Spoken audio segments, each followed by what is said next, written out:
May. What do you want to do tonight? Same thing we do every night, Pinky. Try to take over the world. This is Justin and Erica from YouAreCreators, and we have a special guest, Miss Taraleigh Weathers. Welcome, Taraleigh. Thank you. Thank you so much for having me. I'm so excited. We are super excited as well, Taraleigh. Taraleigh is the music scene's life coach, and she's here to share with us how we can have more fun and create more abundance in our lives. Taraleigh, before we get started, can you share with our guests just a little more information on who you are and maybe where they can find some of your work? Yeah, I'm Taraleigh, and I live in Burlington, Vermont. And it's nice and steamy and warm today. And you can find me online. My Facebook is, or not my Facebook, my website is TaraleighLovesYou.com. Wonderful. Yeah. Perfect. Okay. And then on Facebook, it's Taraleigh Weathers. And then all the other ones, I don't know, Instagram and YouTube, it's all Taraleigh Love. Cool. Awesome. So let's get started, okay? Sure. What are some ways we can maximize the positivity in our lives, Taraleigh? Yeah, well, I would say to always do the most loving thing for everyone involved. And so that's everybody that is involved in the situation, as well as the world and yourself, because love is always right 100% of the time. So if you're just like not sure what to do and you just want to be a little bit more positive, you can just pause and check in with your heart and ask it what it needs or what it wants, and that is always a way so that you could maximize having more positivity in your life. Awesome. Okay, cool. So one of your articles is entitled, "You Must Use Your Unique Gifts to Serve the World." How can we find out what our talents or gifts are? Yeah, well, we all have unique gifts. I guess that's something that isn't unique, is that we all have unique gifts. And oftentimes people try to downplay your gifts or tell you that your gifts are stupid or whatever. And it could be either that they're threatened by your gifts because they're so awesome, and that maybe they haven't found their gifts, so they try to tear you down to make them feel better. Or it could be that they were taught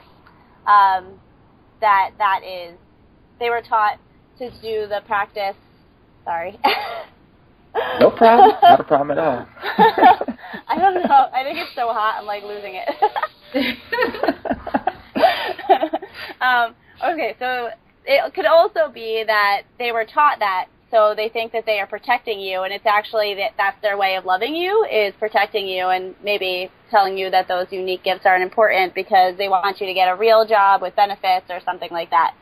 And exactly. Yeah, so people told me that for years, and they really thought that they were like loving me and telling me that was the right thing to do. But, you know, in order to find our talents, we just have to really go out and have fun and play like a child. Because when you do this, you'll find yourself in the flow and in your genius. And like most of my best ideas come to me when I'm going for a walk, playing on swings, or having a dance party in my house. So it's really just letting go. Like when you're constantly trying to figure out what's my unique gift, you're going to be stuck in your brain and you won't be able to figure it out. So just let go and play and have fun, and it'll just come to you and you'll know it, and then you can rock it. I love it. Perfect. Perfect. Now, let's talk about fear, okay? We all feel it. What are some ways we can overcome fear and follow our life's purpose, Taraleigh? Yes, I have been working on this a lot lately, and so many times people kind of just tell you to like push your fear away, and that doesn't really work. It kind of makes the fear get louder and louder and paralyzes you, and so that was kind of what was happening to me. And so if you, instead of taking the fear and pushing it away, if you choose to listen to it, that really, and ask what it needs, that really helps. So I have an exercise that I like to do when I feel this way, and it's kind of similar to the listening to your heart, is I just put my hand on my heart again and take a couple of breaths, and I really feel into the fear and feel that anxiety, and then I ask the anxiety and the fear, like, what are you trying to tell me right now? What do you need? And whatever comes up, I just allow myself to listen to what that is, and often it's a simple solution, and then I can move on and get away from paralysis of the fear. Mm-hmm. Okay, so what are some ways that we could spread positive energy from one person to another?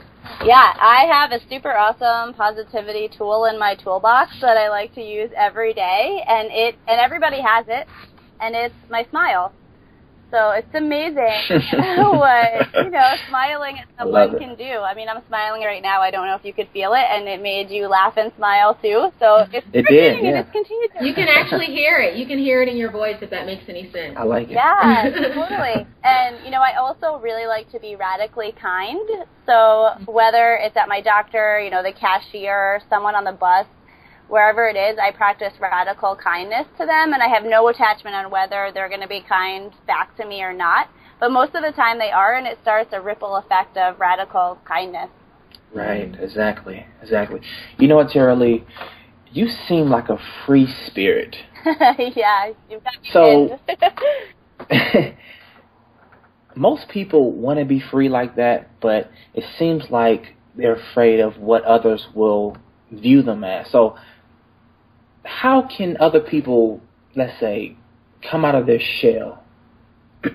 Yeah, I have a really good saying when it comes to this, is that people, because we're human beings, people are constantly judging you no matter what.